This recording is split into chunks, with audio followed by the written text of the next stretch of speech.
한 달은 2018년도 한 해를 우리 연희교회를 한 해 동안 이끌고 가는 표어 그리고 핵심 가치에 대해서 강조하는 달이 1월이라고 할 수 있습니다. 그래서 2018년을 어떻게 살아갈 것인지에 대해서 집중하는 달이 1월이라는 것이죠. 여러분 혹시 지난주 설교 제목이 기억이 나십니까? 끝까지 하나님께 소망을 두는 삶이라는 제목으로 말씀을 나눴었습니다. 우리의 뜻보다 크신 위대하신 하나님의 뜻을 기대하고 소망을 갖고 살아가자라고 우리가 말씀을 나눴었지요. 그렇다면 우리는 2018년도를 과연 어떻게 그 소망들을 발견해 나가고 이루어갈 수 있을까요?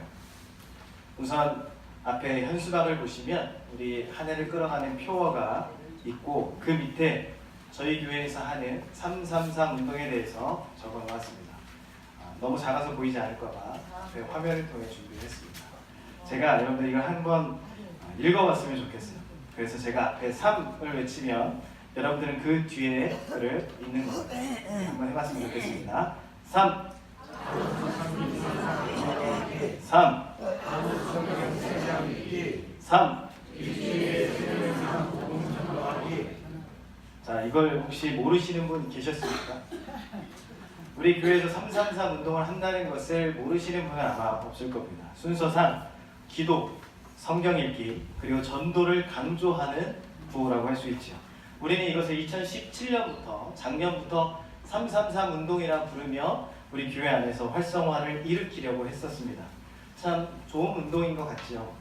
하루에 30분 이상 기도하고 하루에 성경 3장 이상 읽고 일주일에 복음 전도를 3명에게 한다는 것이 결코 쉬운 습관은 아니지만 이것이 만약 우리 삶 가운데 꾸준히 일어나게 되고 습관으로 자리가 잡는다면 정말 삶의 많은 부분에 있어서 변화가 일어날 것이라고 확신합니다. 오늘은 그 첫 번째 3, 하루에 30분 이상 기도하기에 대해서 나눠보려 합니다. 즉, 기도에 대해서 함께 생각하며 우리의 기도가 변혁을 이루게 되기를 주님의 이름으로 소망합니다. 여러분 옛날 드라마를 보면 이런 장면이 가끔 나왔던 것 같습니다. 아침 일찍 새벽 별과 달을 올려다보면서 접시에 물을 떠놓고 기도하던 어머니의 모습. 아마 드라마를 봐서 아시는 분도 있으실 것이고 아마 여러분들 가족 중에 혹여나 그렇게 하신 분을 본 적도 있으시리라 생각이 됩니다. 우리는 이것을 천지신명께 기도한다라고 하지요. 그들에게도 우리는 기도한다라고 표현했습니다. 또한 불교에 다니는 사람들도 기도를 합니다. 108배라는 기도가 있고 또 신앙이 좋거나 간절한 기도 제목이 있는 분들은 1000배 혹은 3000배라고 하는 기도 또한 합니다. 그 외에도 수많은 종교에서 기도가 없는 종교는 없습니다. 심지어 무신론자들도 간절하게 무언가의 기도를 합니다. 그리고 마지막으로 우리도 기도를 합니다. 기독교에서도 기도를 하지요. 천지신명께 기도를 하든 부처께 기도를 하든 하나님에게 기도를 하든 우리는 이 모든 것을 기도라는 표현을 사용합니다. 근데 우리 그리스도인이 만약 그들과 같은 기도의 부류 속에 속하는 듯한 말을 듣는다면 기분이 나쁠 수도 있지요. 왜냐하면 우리의 기도는 그들의 기도와 차원이 다르기 때문일 겁니다. 근본적으로 우리의 기도와 그리고 미신에게 바라는 그 기도는 어마어마한 차이가 있다는 것이죠. 자, 그렇다면 질문 하나를 하겠습니다. 그렇다면 여러분들은 천지신명께 하는 기도와 불교에서 하는 기도와 그리고 우리가 하는 기도에 확실한 구분이 있으신가요? 그럼 어떤 부분이 있는지 이야기해 주실 수 있으실까요? 아마 여러분들 나름대로 우리는 그들과 달라 하면서 이야기할 수 있는 것들이 꽤 많을 겁니다. 그런데 조심스럽게 이야기하기를 우리의 기도와 다른 종교에서 하는 기도와 다른 점을 많이 발견하지 못할 때가 있다는 겁니다. 단지 기도의 마침표와 같이 예수님의 이름으로 기도드렸습니다 라고 기도를 하면 기독교에서 기도하는 걸까요? 우리는 근본적으로 기도의 내용, 기도의 방향, 기도의 본질이 다른 공동체라고 이야기를 하는데 우리의 기도를 구체적으로 살펴보면 많은 사람들이 이야기를 합니다. 다른 종교와 비슷하게 기도하는데 도대체 뭐가 다른가? 인정하기 싫지만 우리도 알게 모르게 우리의 기도가 기도하지 않는 세상 사람들보다 더 이기적일 때가 있습니다. 기도를 그렇게 많이 한다고 하는 교회지만 세상 사람들에게 그렇게 비난을 많이 받는 것 또한 교회임을 부정할 수가 없습니다. 대체 우리는 무슨 기도를 어떻게 하기에 그렇게 비난을 받고 다른 종교와 비슷한 취급을 받는 것일까요? 여러 가지 이유가 있을 것 같습니다. 그 중에 가장 중요한 이유, 바로 우리가 예수님의 이름으로 기도하지 않기 때문입니다. 여러분들 이상하지 않습니까? 우리는 반드시 기도의 끝을 예수님의 이름으로 기도합니다 라고 마무리를 합니다. 근데 예수님의 이름으로 기도하지 않는다? 과연 예수님의 이름으로 기도한다고 우리가 마침표를 찍지만 과연 우리의 기도가 예수님의 뜻과 어떤 상관이 있냐고 묻고 싶습니다. 우리의 기도를 한번 돌아보시길 바랍니다. 아니, 제 기도를 먼저 돌아보게 되었습니다. 설교를 준비하면서 제 기도를 돌아보니까 대부분 예수님의 뜻과는 무관한 기도를 하고 있는 저를 발견할 수 있었습니다. 제 기도 안에 예수님의 뜻이 들어가야 한다는 생각조차 못한 채 그냥 하나님께 내 것만 요구하는 기도를 할 때가 많이 있었음을 발견했습니다. 예수님의 기도를 보면 예수님은 끝까지 자신을 꺾는 기도를 드렸습니다. 근데 저는 끝까지 내 뜻을 이루는 기도를 했습니다. 내 생각, 내 뜻, 내 계획에 따라 드리는 기도가 거의 전부 저의 기도를 채우고 있었습니다. 근데요, 여러분들은 다르신가요? 기도가 하나님과의 소통이라고 하는데 소통을 하고 계신가요? 내가 할 말만 딱 하고 하나님의 뜻을 들어볼 생각을 하지 않습니다. 죄송합니다. 기도하지 않는 교회는 없습니다. 기도하지 않는 성도도 없습니다. 그러나 하나님이 원하시고 예수님이 가르치시고 성령님이 인도하시는 기도가 아닌 기도가 너무나 많습니다. 우리가 아무리 주님을 찾고 소리 높여 부르짖는다 한들 중언부언하는 기도와 다르지 않습니다. 오늘은 기도에 대해서 3가지 정도를 점검하기를 소망합니다. 우리가 다 아는 거지만 아마 보시면 다 아실 겁니다. 근데 우리가 제대로 하지 못하는 부분이 있다면 좀 깨닫는 시간, 그리고 우리가 돌이키는 시간이 되기를 간절히 소망합니다. 첫째로 우리는 누구에게 기도하는가를 한번 생각해 봐야 합니다. 여러분, 우리는 누구에게 기도합니까? 여러분들 다 답을 하실 수 있습니다. 우리는 하나님 아버지께 기도합니다. 우리가 기도하는 까닭은 하나님이 우리를 먼저 찾아오셨고 하나님이 먼저 말을 걸어주셨으므로 우리는 그 말씀에 순응하고 반응하기 위해서 기도를 하는 겁니다. 궁극적으로 우리는 하나님 아버지를 닮고 그분의 나라를 쫓으며 그분이 계신 곳에 이르고자 기도를 하는 것이 아니겠습니까? 아까 이야기했지요. 기도는 누구나 합니다. 어떤 종교에서든 기도를 합니다. 무신론자들도 기도합니다. 그런데 우리의 기도가 그들과 다를 수 있는 것은 바로 우리의 기도가 하나님의 말씀에서 시작되기 때문일 겁니다. 그 말씀을 따라 그 말씀에 대한 반응으로 우리가 기도하기 때문에 다른 겁니다. 만약에 그렇지 않다면 다른 종교에서 하는 기도와 다를 바가 없죠. 만약 똑같이 육신의 것만을 요구하고 내 필요를 위해서만 기도한다면 우리는 과연 그들과 뭐가 다르다고 이야기할 수 있을까요? 기도가 정말 중요합니다. 우리 교회에서도 정말 이 기도의 운동이 일어나기를 간절히 소망합니다. 감사하게도 우리 교회에도 기도가 모임이 많이 있습니다. 중보기도 팀이 1월에 형성이 되었고 그리고 토요일마다 기도회도 합니다. 그리고 매일 새벽 예배도 있습니다. 그리고 수요 예배, 금요 기도회도 있습니다. 개인적인 바람으로는 우리 교회 안에 더 많은 기도회가 생겨야 되지 않을까라는 소망도 있습니다. 너무 그래도 우리 교회 기도회가 있으니 참 감사한 것 같습니다. 근데 기도도 중요하고 예배도 중요하고 다 중요하지만 무엇보다 우리가 기도하는 대상을 정확히 알고 기도하는 것이 너무나 중요합니다. 우리는 하나님 아버지께 기도합니다. 아니, 더 정확하게 표현하면 하나님 아버지와 대화를 합니다. 기도는 우리가 하나님께 일방적으로 무엇을 달라고 요구하는 것이 아닙니다. 우리는 하나님과 기도를 통해서 대화를 하는 겁니다. 대화를 하는 겁니다. 대화가 무엇입니까? 대화는 교제입니다. 결론은 우리가 하나님과 교제를 해야 한다는 겁니다.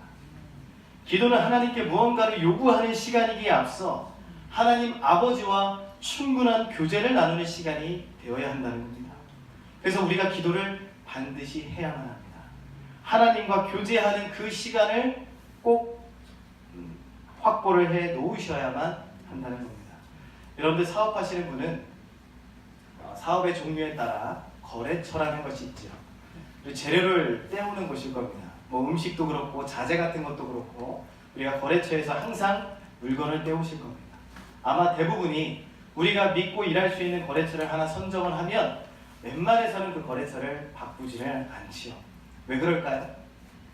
내가 거래하는 이곳은 내가 그래도 여러 가지 데이터를 바탕으로 선정한 곳입니다. 나름대로 자기의 기준에 따라 저렴한 곳을 선택할 수도 있고 믿을 만한 물건을 주기 때문에 선택할 수도 있을 겁니다. 근데 믿고 거래를 시작하면 사라지는 것이 한 가지가 있습니다. 그것이 바로 흥정이라는 것이 사라집니다. 신뢰가 있으니까 더 이상 흥정을 하지 않아요. 그냥 믿고 물건을 가져오는 겁니다. 아버지와 아들이 정말로 사랑한다면 아버지는 아들로 족하고 아들은 아버지로 족한 겁니다. 부모와 자녀의 사랑에 거래가 성립할 수 있습니까? 그런데 만약 자녀가 우리 지금부터 매일같이 하나님께 나아가서 아버지께 나아가서 여름에 굉장히 더울 것 같은데 하나님 에어컨 주실 거지요? 사주실 거지요? 지금부터 계속 묻는다고 한번 생각해 보십시오. 과연 아버지의 마음은 어떨까요? 아버지는 여름이 오기 전에 이미 대책을 다 마련해 놓으셨을 것이고 심지어 겨울뿐만 아니라 아이가 살아갈 모든 계절에 관한 계획을 이미 세워두셨습니다. 그게 아버지십니다. 우리 하나님 아버지께서 원하시는 것은 자녀이지 자녀의 돈이나 업적이 결코 아니라는 겁니다. 하나님은 자녀라는 존재 자체를 원하십니다. 자녀들과의 친밀한 관계를 원하십니다.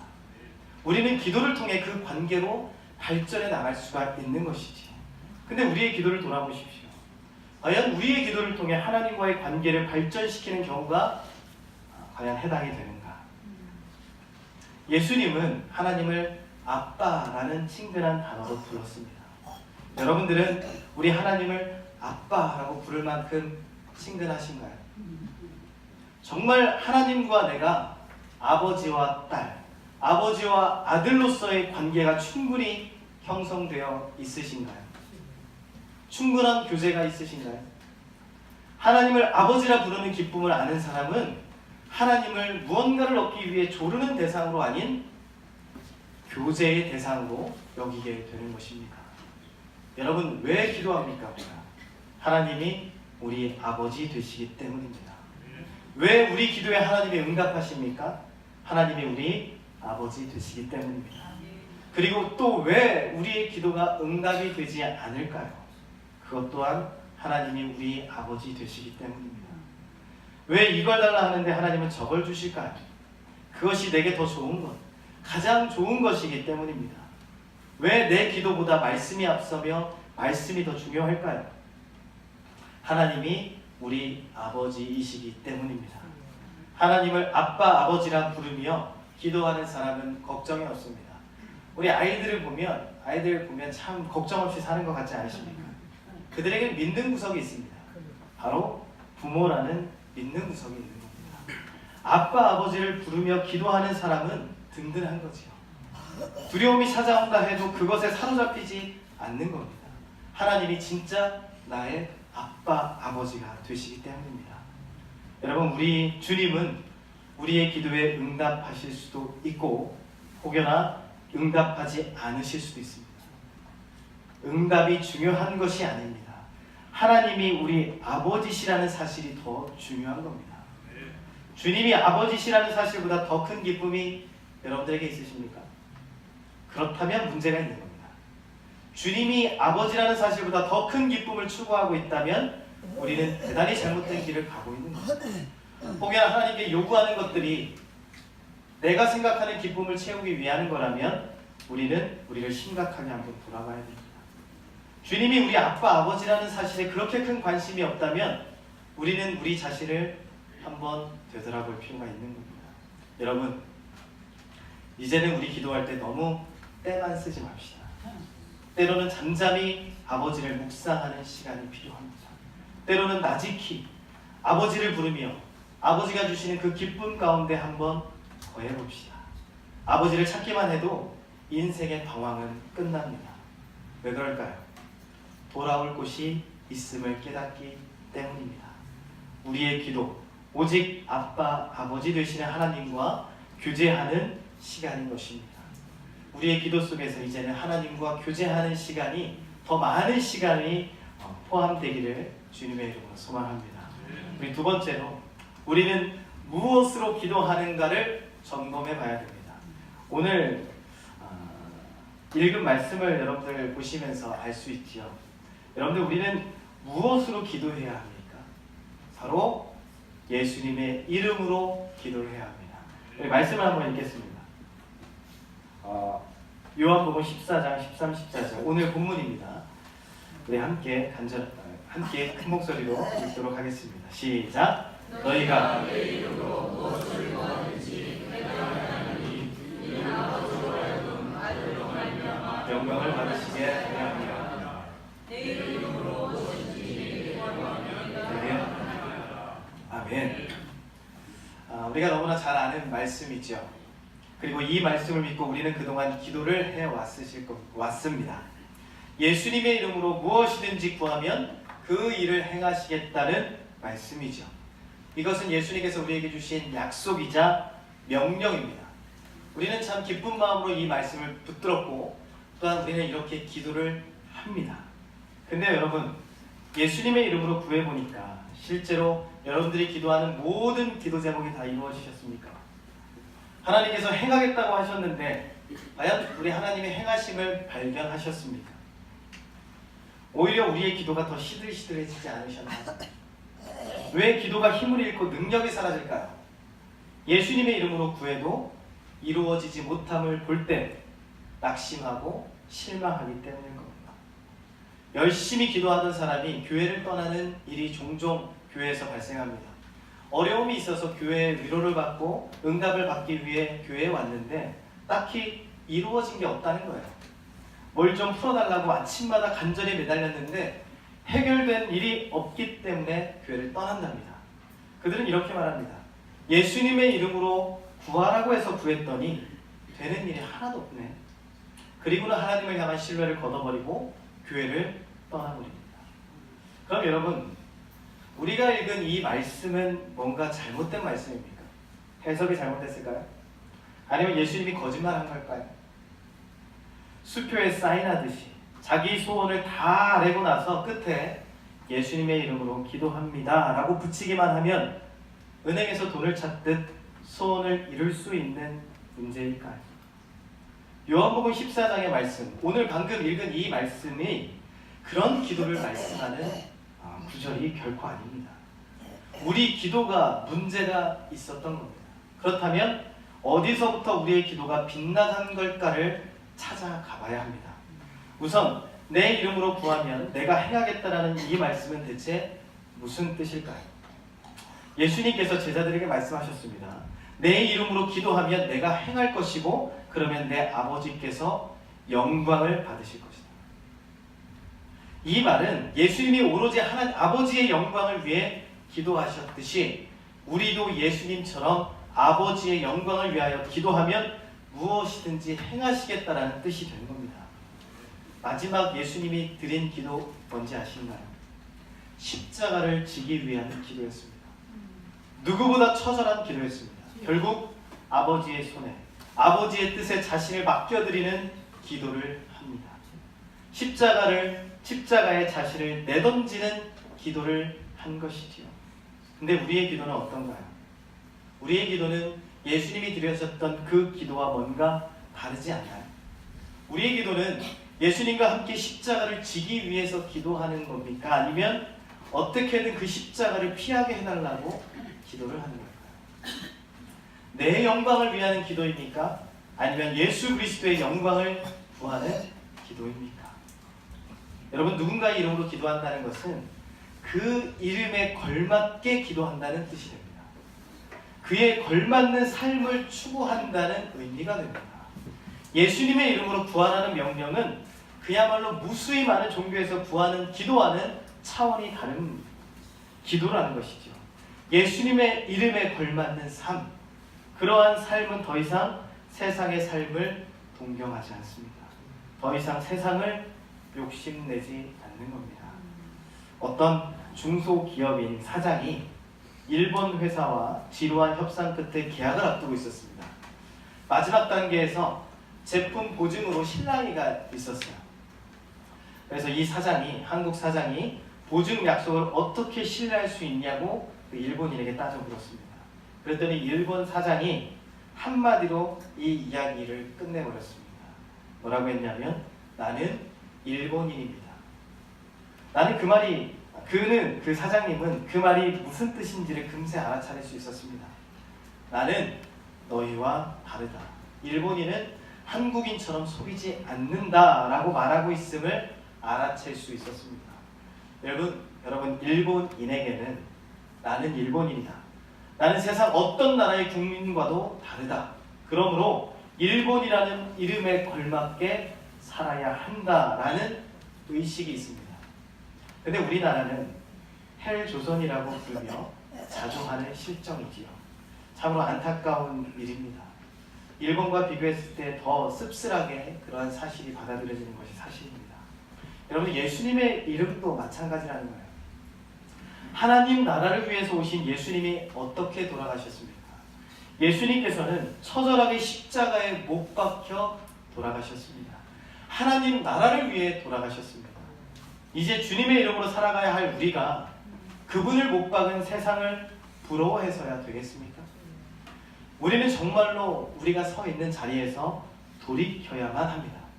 내 이름에 걸맞게 구할 뿐 예수님의 이름에 걸맞게 구하지 못한 것들이 정말 우리 안에 많지 않을까요?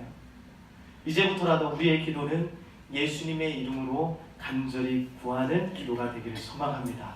주님께 솔직히 아뢰고 다시금 바른 기도의 자리로 돌아가야만 합니다. 예수님의 이름으로, 예수님의 이름에 걸맞는 기도와 또 삶으로 말입니다. 여러분, 예수님의 이름으로 살아가는 것이 얼마나 중요한지를 우리가 깨닫게 되길 소망합니다. 마지막입니다. 마지막으로 우리는 누구의 도움으로 기도하는지를 명심해야 됩니다.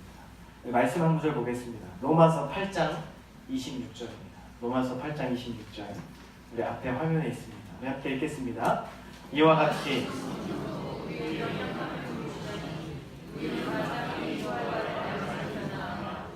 오직 성령이 말할 수 없는 탄식으로 우리를 위하여 친히 간구하시리라. 아멘입니다. 우리는 마땅히 기도할 바를 알지 못합니다. 앞서서 이야기했지만 우리가 하는 기도의 기도 제목 혹은 기도가 바른지 그른지 제대로 분간하지 못하는 게 사실 우리의 기도입니다. 그러기에 성령님의 도움을 구할 수밖에 없는 존재가 바로 우리 인간이라는 겁니다. 말할 수 없는 탄식으로 우리를 위해 친히 간구해 주시는 분이 우리의 성령님이라는 겁니다. 여러분, 이거 어마어마한 겁니다. 누가 기도한다고 하는 거죠? 성령님께서 기도한다는 겁니다. 누구를 위해서 기도한다는 겁니까?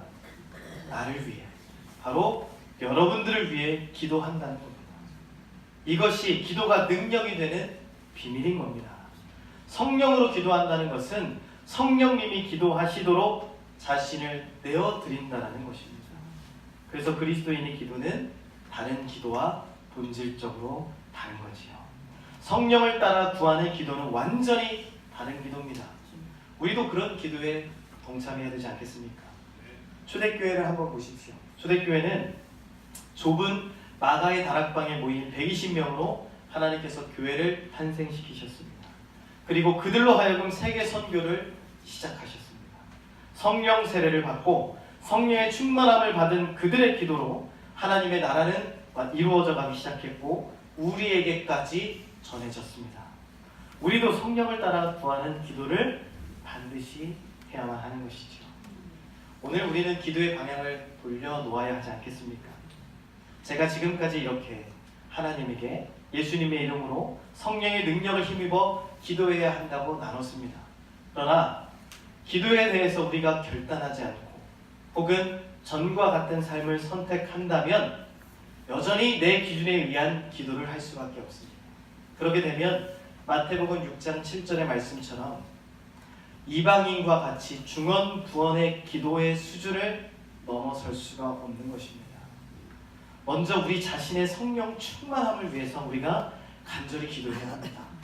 성령 충만함을 구할 때 마가의 다락방에 강한 바람처럼 불의 혀처럼 임했던 성령님이 우리에게도 임할 줄 믿습니다. 성령의 임재를 거스르지 마시고 이미 오신 성령님께 순종할 수 있도록 우리의 마음을 열고 귀와 입술도 내어 맡겨야 하는 것입니다. 자, 지금까지의 말씀을 나눈 것을 보면 하나님과 교제하고 예수님의 이름으로 기도해야 합니다. 예수님의 이름에 걸맞는 기도와 삶으로 살아가야 합니다. 또한 성령님의 도우심으로 기도하면 됩니다. 그런데 결정적인 문제가 하나 있습니다. 이렇게 우리가 기도는 이렇게 하는 겁니다라고 나눴는데 이걸 아무리 우리가 정확하게 기억을 하고 알고 있다 하더라도 기도를 하지 않으면 아무 소용이 없다는 겁니다. 이렇게 기도하라는 것을 알면 뭐합니까? 우리가 움직여야죠. 진짜 내가 기도를 해야 합니다.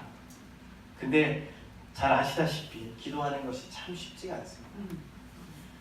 감히 말하자면 정말 어려운 것이 기도인 것 같습니다. 여러분들의 삶이 어쩌면 기도하는 삶으로 바뀌면 굉장히 많은 지장을 받을지도 모릅니다. 여러분들 우리가 아까 처음에 333 운동을 말할 때 우리가 내어버린 하루 30분 이상 기도하는 것 여러분 참 쉬어볼지 모르지만 쉬울까요? 정말 어려울 겁니다. 2017년도도 우리가 333 운동을 해왔습니다. 여러분 2017년도 하루에 30분 이상 기도하는 것 잘 지키셨습니까? 열심히 우리가 살아가다 보면 하루에 30분도 주님과 교제할 시간이 없음을 여러분들 많이 느끼실 겁니다. 근데 그것보다 기도가 어려운 이유가 또 하나가 있습니다. 바로 우리가 기도의 필요성을 별로 못 느낀다는 것이 가장 큽니다. 솔직히 그렇지 않나요? 기도를 하지 않아도 잘 사는 것 같지 않으세요? 여러분들의 삶을 볼 때 내가 오늘 이번 한 달 이번 2018년 17년 기도하지 않았는데도 잘 사는 것 같아요. 기도하지 않아도 큰 어려움이 일어나지 않지 않나요? 그러니 기도자로 서기를 점점 미루는 겁니다. 내가 왜 기도해야 되지라는 그 의문조차 갖지를 않는 거예요. 물론 교회에서는 기도해야 합니다. 우리 꼭 기도합시다라고 강조를 하니까 기도를 해야 하는 건 막연히 알고 있는데 이것을 반드시 해야 하는 문제인가에서는 아니라고 결론을 내는 것이죠. 또 기도를 부수적인 것으로 치부해버린다는 겁니다. 근데 확실한 건 기도하지 않으면 절대로 안 된다는 겁니다. 기도하지 않아도 아무 일이 일어나지 않는 것 같지만 기도하지 않는 것 그 자체가 우리를 사탄에게 그냥 내어주고 있는 것과 같습니다. 우리의 중심이 하나님께만 향해 있으면 기도하지 않아도 되지 않을까요? 저는 그래도 기도하지 않아도 하나님을 잘 믿어요. 여러분들 하나님께서는 여러분들의 중심을 가장 잘 아십니다. 그래서 여러분들의 중심을 아셔서 여러분들이 원하시는 일도 이루어 주실 수 있는 분이 바로 우리 아버지 하나님입니다. 그러나 여러분들의 중심에 하나님이 굳건하게 자리하고 있다 하더라도 그런데 여러분들은 과연 하나님의 마음은 언제 들어보시려고 하십니까? 우리가 하나님께 마음을 드린다. 근데 여러분들은 하나님의 마음을 언제 아시려고 그러십니까? 하나님은 그냥 나를 지켜주는 분으로 끝나는 겁니까? 우리는 그럼 하나님께 어떤 존재여야 합니까?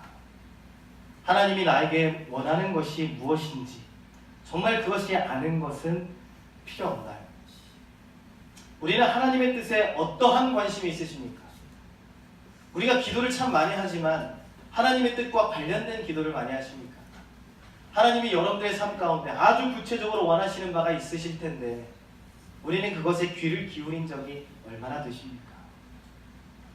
지금까지 나눈 말씀을 종합하여 볼 때 우리가 기도자로 온전히 설 수 있는 유일한 방법은 성령님의 역사 외에는 없습니다.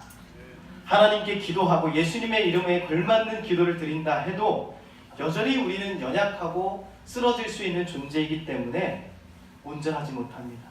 성령님이 우리를 도와주시고 성령님께 강하게 붙들린 바 되어야만 기도하는 자가 될 수 있습니다. 기도의 힘을 경험할 수 있는 겁니다. 근데 그렇지 못하면 우리의 기도가 점점 힘이 빠지겠죠. 그러다가 점점 기도를 하지 않게 되겠죠. 사도행전 1장을 한번 보시면 예수님의 제자들과 무리들이 예수님께서 약속하신 바를 붙들고 한 일이 있습니다. 바로 예수님께서는 승천하시면서 예루살렘을 떠나지 말고 약속한 것을 기다리라고 말씀하시죠. 바로 성령님을 기다리라고 말씀하십니다. 그리고는 사람들이 모여서 예수님의 말씀에 순종하여 기다립니다. 그 장면이 사도행전 1장 14절입니다. 우리 함께 읽었으면 좋겠습니다. 시작.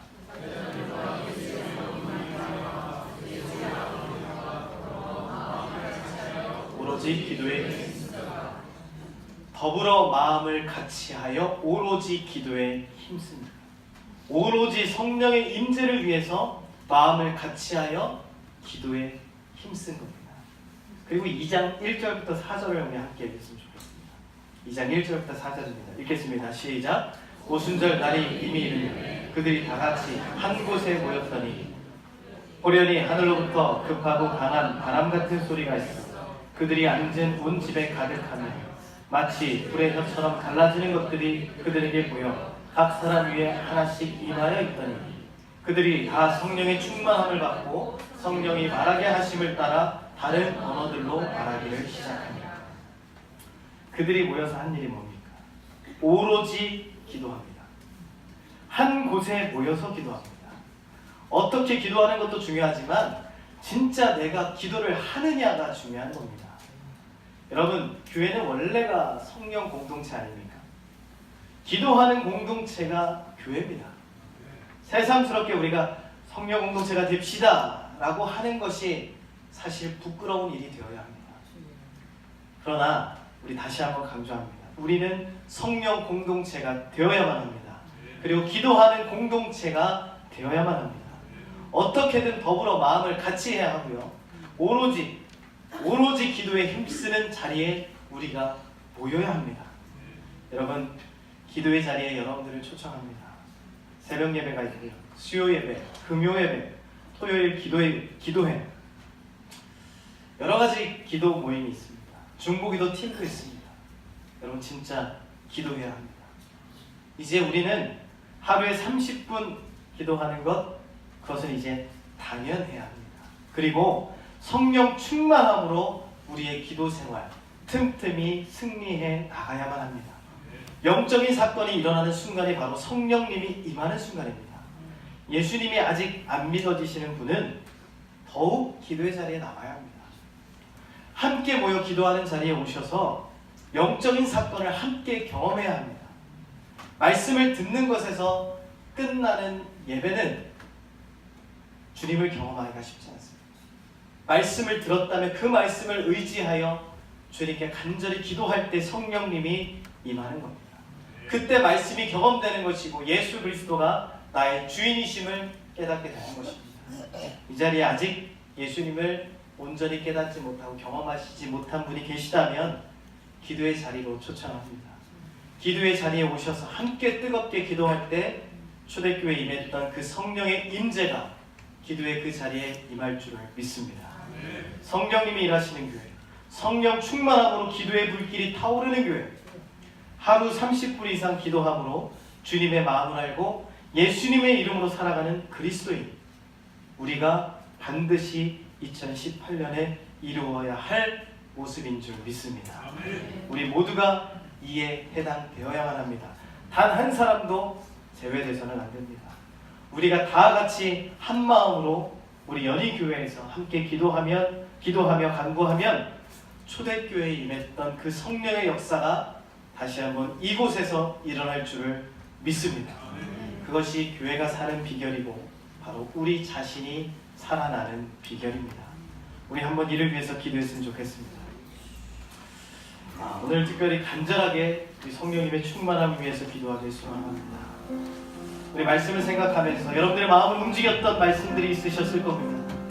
우리가 기도하지 못했던 것 일단 회개기도 하시고, 우리가 우리의 유익만을 위해서 기도했던 것 또한 회개기도 하시고, 우리가 이제는 하나님과 온전한 교제의 관계 속에 거하며 예수 그리스도의 이름에 걸맞는 기도와 삶으로 살아가고, 오직 성령 충만함으로 우리의 기도가 하나님께 올라가는 능력이 되게 해달라고 우리 간절히 기도했으면 좋겠습니다. 또한 성령의 공동체가 우리 공동체가 되게 해달라고 특별히 우리 오늘은 주여 한번 외치고 우리 성령의 임재를 구하면서 기도하겠습니다. 우리 기도하겠습니다. 주여, 하나님 감사합니다.